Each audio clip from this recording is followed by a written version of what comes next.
Behold, I say to you, lift up your eyes and look at the fields, for they are already white for harvest.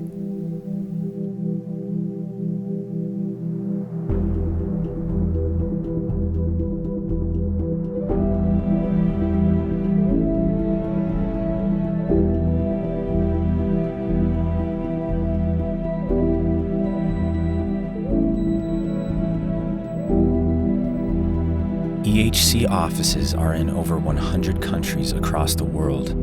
For EHC, launching a new country is difficult. Launching a new region is near impossible. But on January 12, 2010, the need for help in one region of the world became abundantly clear. When the Haiti earthquake struck, the damage was catastrophic.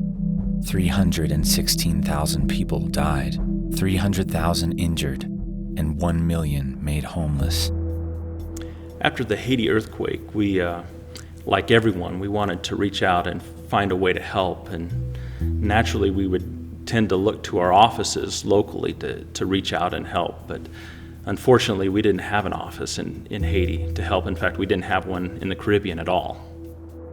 Every Home for Christ had offices in the Caribbean through the 70s and 80s, but the offices were closed after the initial strategy was executed. 30 years later, EHC has further focused their strategy.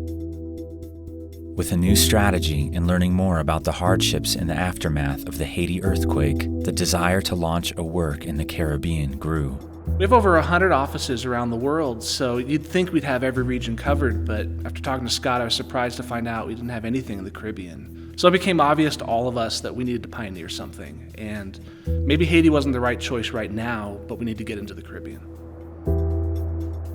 Overcoming obstacles is something EHC is used to. They office in some of the most challenging areas of the world. They've dealt with violence and political unrest in the Middle East, corruption and poverty in East Africa. But the Caribbean is many small islands and over 30 different territories. The geography makes travel and operations very expensive. And there's also the perception that the Caribbean is tropical and is a vacation destination. This is true for some pockets, but many places are some of the most desolate in the world.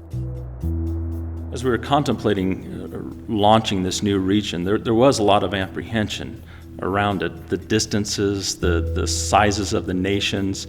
And as we were contemplating these concerns, there was a moment I remember where Dick looked at us and just said, you know what, why not all? Why not every? And in fact, he reminded us we are every home for Christ.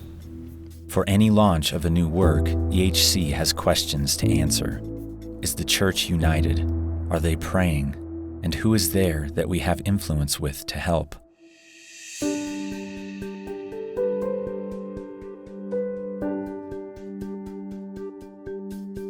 Through research and prayer and careful consideration, EHC decided that the first place to start in the Caribbean was Trinidad and Tobago.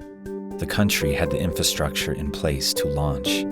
Still, there was no clear candidate to help lead the work. You know, as we began to look at what it would take to launch the work there, we weren't really sure who would be the right person to help us lead the work down there. And Jacob George, our South Asia Regional Director, kept coming to mind, and we ended up asking him, would you come participate with us in the Caribbean? And it turns out it was a perfect choice because Jacob, being from India, he would know well the culture that we find in Trinidad. In fact, Trinidad has a population of 48% East Indians, and so he knows the culture, he knows the people, he knows the DNA, he knows Hinduism, and so he was just a perfect fit. And this was really the first of a series of miracles. Not only was Jacob the right fit for the project, he gave the team their first real lead. Jacob's uncle knew a pastor in Trinidad and Tobago named Keith Ramdas. Finally, the EHC team had a contact to build on. So we made a decision to take a trip down there, which really was a leap of faith, because going down there, all we really had was a name of a pastor who was willing to meet with us. You know, what was amazing was how the doors began to open for us. Pastor Keith Ramdas was very accommodating, and he was willing to sit with us and to pray with us and to dream about the possibilities. A second trip was planned. The team began the first evangelistic efforts. This made it clear that there was a need for new literature and tools to make the work possible. In this trip, a team from the EHC Prayer Corps would accompany the team to prayer walk and intercede for all that needed to be done. One of the keys for this trip involved EHC representatives meeting with other local pastors and key leaders to serve as the advisory council. These pastors would be critical for guiding and enabling the work in Trinidad and Tobago. On the second trip, we had a meeting with our advisory council and these key leaders from around the country, and it was good, and we were talking strategies and how everyone could partner, but it seemed like it was just starting to get bogged down and kind of go somewhere where we weren't really united, and one of the pastors just, right in the middle of the meeting, just stood up and kind of stopped everybody and said, hey, you know what? These guys are coming down here encouraging us to do something we should have been doing anyway. They're giving us ideas on how to do it. They're doing it for free. They're offering to help. That's all I need to know. I'm in. When he said that, it clicked for everyone. The climate of the room changed, and it's so easy to get focused in on the wrong things, but at that moment, everything began to move amazingly quick for us. The other goal for that trip was to find a national coordinator. There were intercessors on the trip just down there praying, and they asked, what can we pray for? And we're told, pray God helps us pick the right national coordinator. Derek and Alicia were really on our minds as potential leaders, and the more we spent time with them and got to know them, the more we realized they were a great fit. You know, before we could even ask them if they would consider being leaders for us, we were sitting in a service in Keith Ramdas's church, and in the middle of the sermon, right in the middle of the sermon, he stopped and he called up Derek and Alicia and said, you know, I did this exact same thing 5 years ago where the Lord stopped me in a service and wanted me to bring a word that you were to have an impact in our nation and in fact in the Caribbean. And he said, in this moment, the Lord is telling me today that prophetic word begins. And you know, at that moment, we realized that our prayers were answered. We didn't know if it was Keith Ramdas who had appointed them or if it was God, but we were certain that Derek and Alicia were indeed to be our leaders for the Trinidad project.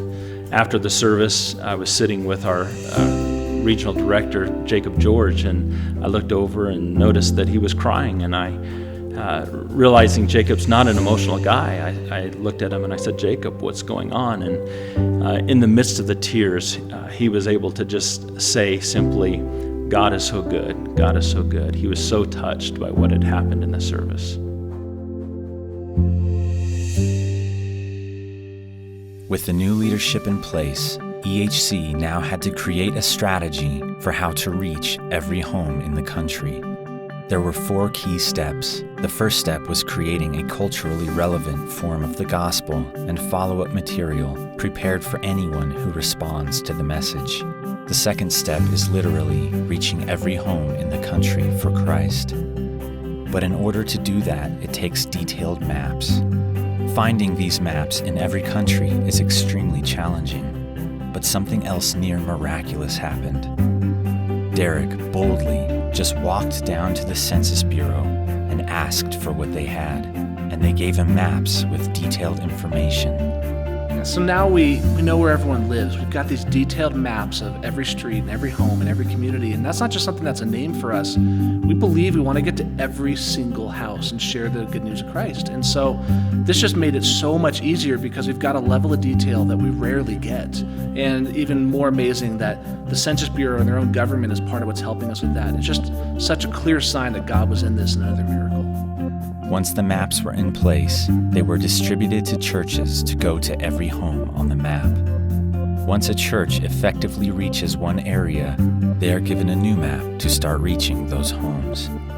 The final step is for the EHC team to track everywhere they have been so they can effectively know which homes and areas have been reached and where there is still work to be done.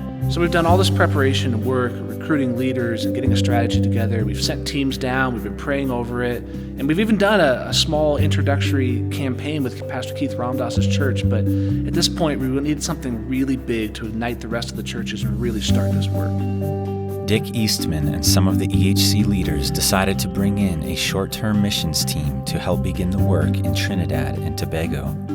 It was a risk, because the core philosophy behind Every Home for Christ lies in locals doing the work. But the churches in Trinidad and Tobago needed a tipping point to get things going. The hope was the short-term teams would provide just that. Really, we're a little nervous about doing these short-term trips with U.S. churches. I mean, our core philosophy is all about using national workers and national churches to do the distribution, and it's brand new work. It's still being established, and I just wasn't sure if this was really going to work. Watching what happened when these young people came down on this trip was amazing because the plan worked.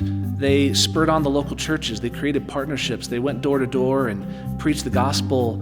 And instead of it being something where they had to do it, they inspired and ignited the local church. So not only did they get to participate in it, but the church had the big push that we needed to continue doing the work and to do it after these kids left. And it was really pretty amazing. Really, you could see the story in everyone's faces. The faces of those in the local churches, the faces of the students, and most of all, the faces of those in the community that heard the gospel for the first time. We literally watched Luke 10 unfold in front of our eyes. The harvest is plentiful. People were waiting to respond to the gospel when those workers were bold enough to have the courage to go out, knock on the door, and preach the good news. You know, after the team left, the church really was ignited and committed to this idea of taking the maps and ensuring that every home is being reached. And so every week, still today, the churches are going home to home. What seemed like a daunting task for EHC, pioneering a new region of the world, was now a reality. The goal was to continue the work throughout the Caribbean.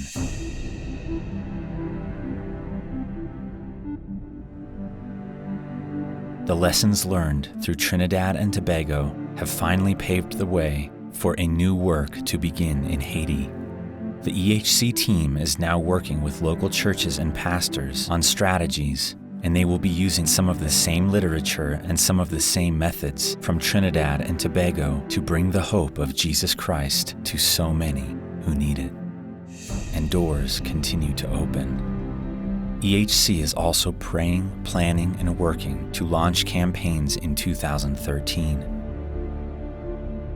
You know, this project is so new, we're just not certain how this is all going to turn out, but one of the things I hold on to is remembering the first time we met Derek and Alicia, and how Alicia had told us that her father had led the ministry of Every Home for Christ 25 years earlier in Trinidad, and she had shared with us that 15 years after the work had ended, they were still receiving responses to the gospel that they had planted in the homes. And so it's stories like this that really give me hope and excitement for the future.